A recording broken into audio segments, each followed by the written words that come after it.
Prezada amiga e amado irmão em Cristo, que a graça e a paz do nosso Senhor continuem a iluminar os nossos corações. Que alegria ter você de volta e disposta a aprofundar conosco nesta busca pela verdade contida na Palavra de Deus.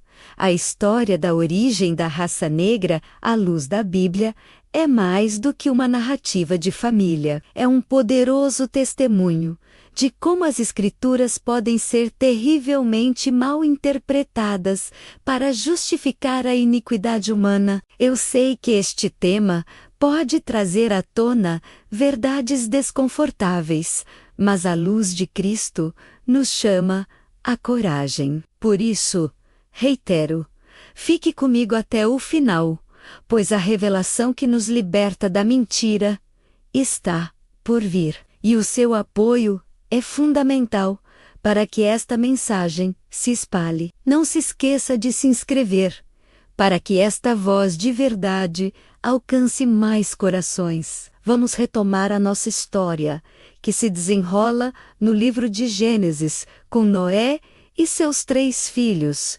Sem, Cam e Jafé. No nosso último encontro, vimos que, após o dilúvio, um incidente envolvendo a embriaguez de Noé levou a uma profecia, uma maldição que recaiu não sobre Cã, mas sobre seu filho Canaã.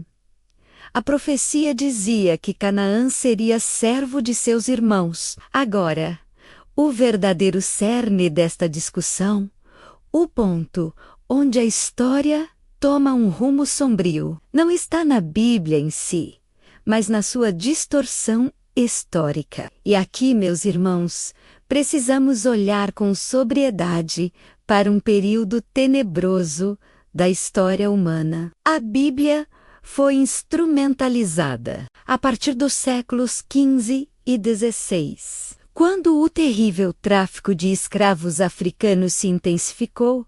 A interpretação da maldição de Canaã sofreu uma mudança lamentável e diabólica. Pregadores e líderes de diversas denominações, principalmente nos séculos seguintes, nos Estados Unidos e em outras partes das Américas, incluindo o nosso Brasil, ousaram propagar uma mentira terrível. Eles ensinaram que o pecado de Cã, ao ver a nudez de seu pai, havia tornado a pele de seus descendentes escura, e que essa cor era o sinal visível da maldição divina. Eles pegaram o texto, que falava especificamente de Canaã, cujos descendentes ocuparam uma área geográfica clara no Oriente Médio, e o aplicaram arbitrariamente a outros filhos de Cã, como Cuxi e Put, que, segundo a própria Bíblia, povoaram regiões da África. Com essa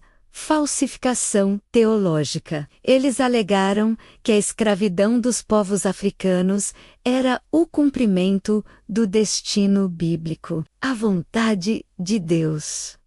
Parem para pensar comigo e reflitam nos comentários. Como a humanidade pôde usar um texto sagrado sobre um conflito familiar e uma profecia territorial para justificar a mais cruel e desumana das instituições, a escravidão racial? Essa deturpação, esse uso da palavra para oprimir, não seria um dos maiores pecados contra o amor de Deus, que nos criou a todos, sem exceção, a sua imagem e semelhança? É importante lembrar, amados, que essa falsa doutrina da maldição de Cã foi ensinada em púlpitos e seminários. Por muito tempo, foi uma das armas mais eficazes para silenciar a Igreja e a sociedade sobre a verdade do Evangelho, que é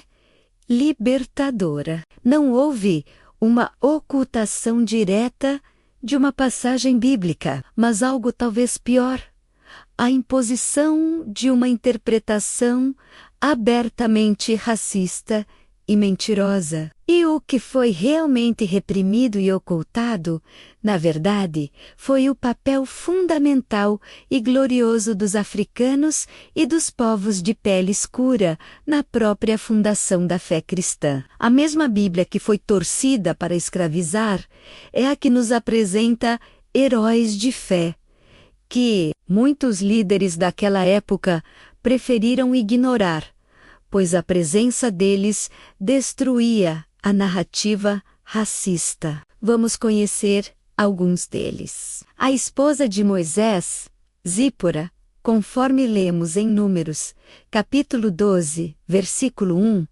ela era cusita. O termo Cush, na Bíblia refere-se aos povos de pele escura, do nordeste da África. Pense no escândalo para a mentalidade da época. O grande líder e libertador de Israel tinha uma esposa africana, uma mulher negra, a própria irmã de Moisés, Miriam, junto com Arão, criticou o casamento por causa da origem dela. E o que aconteceu? Deus interveio diretamente. Ele não apoiou a crítica deles. Pelo contrário, Deus puniu Miriam com lepra, mostrando de forma inequívoca que a discriminação racial não tinha e não tem lugar no coração de Deus. Vamos avançar para o Novo Testamento.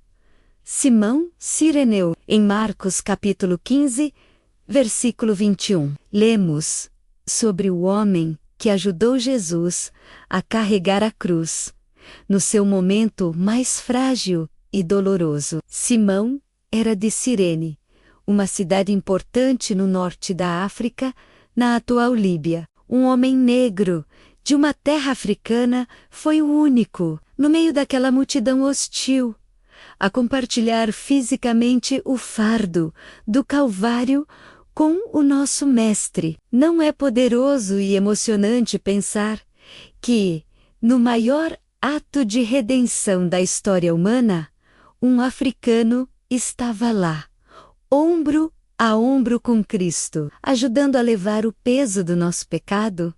E que tal o eunuco etíope, em Atos, capítulo 8, um homem de alta posição, tesoureiro da rainha Candace, da Etiópia, um homem culto, poderoso, que estava em Jerusalém para adorar e lia o profeta Isaías. Filipe, guiado pelo Espírito Santo, explicou-lhe as Escrituras, e ele creu e foi batizado ali mesmo. Ele se tornou um dos primeiros gentios a levar a mensagem de Cristo para o continente africano, cumprindo as promessas do Salmo 68 que diz: príncipes virão do Egito. A Etiópia estenderá ansiosa as mãos para Deus. A África estava no coração de Deus desde o início. Esses fatos, essas histórias poderosas foram minimizadas, ignoradas, esquecidas por aqueles que se apegavam à falsa maldição para justificar seus próprios pecados e preconceitos. Mas a Bíblia é clara, e o apóstolo Paulo resume tudo em Gálatas 3:28. Nisto não há judeu, nem grego, não há servo, nem livre, não há macho, nem fêmea, porque todos vós sois um em Cristo Jesus. A cor da nossa pele, a textura do nosso cabelo, a forma dos nossos olhos, tudo isso é resultado da maravilhosa criatividade de Deus, que nos espalhou por diferentes lugares do mundo, com a beleza da diversidade. Somos um jardim de muitas cores, para a glória do Criador. E agora, com todo o meu coração, eu te pergunto, depois de ouvir esta verdade, de saber como as Escrituras foram distorcidas para ferir e oprimir, qual é o seu compromisso, de hoje em diante, com a verdadeira mensagem de Cristo, que é o amor incondicional e a unidade em um só corpo? Eu gostaria muito de ler a sua resposta sincera aqui nos comentários. E para refletirmos sobre essa unidade que Deus tanto deseja, eu proponho um exercício simples, mas poderoso. Reserve um momento, ainda hoje, para orar por alguém de uma etnia diferente da sua. Peça a Deus que te ajude a enxergar o Cristo nessa pessoa, a amá-la como Deus a ama, reforçando a verdade de que somos todos irmãos e irmãs, criados à sua imagem. Você aceita este desafio de oração hoje?